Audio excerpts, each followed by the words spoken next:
السلام عليكم ورحمة الله تعالى وبركاته. مرحبا بكم في قناة أم بشار. كشفت تقارير صحفية جزائرية أن نادي اتحاد العاصمة الجزائري طالب بعدم إقامة نهائي كأس الكونفدرالية بين الزمالك ونهضة بركان المغربي لحين صدور قرار المحكمة الرياضية في قضية إقصائه من نصف نهائي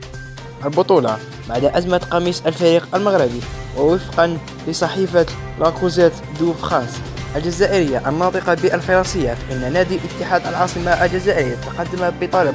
لوقف تنفيذ قرار إقامة نهائي كأس الكونفدرالية الإفريقية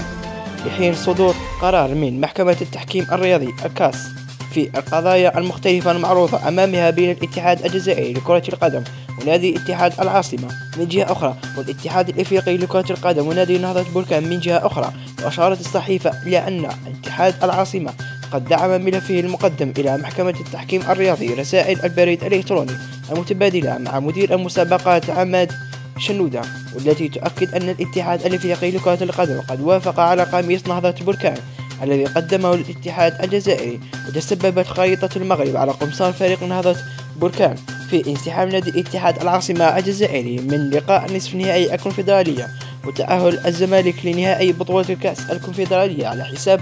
دريمز الغاني بنتيجة 3-0 في مجموع مباراتي الذهاب والإياب. ومن المقرر أن تقام مباراة الذهاب لنهائي الكأس الكونفدرالية على ملعب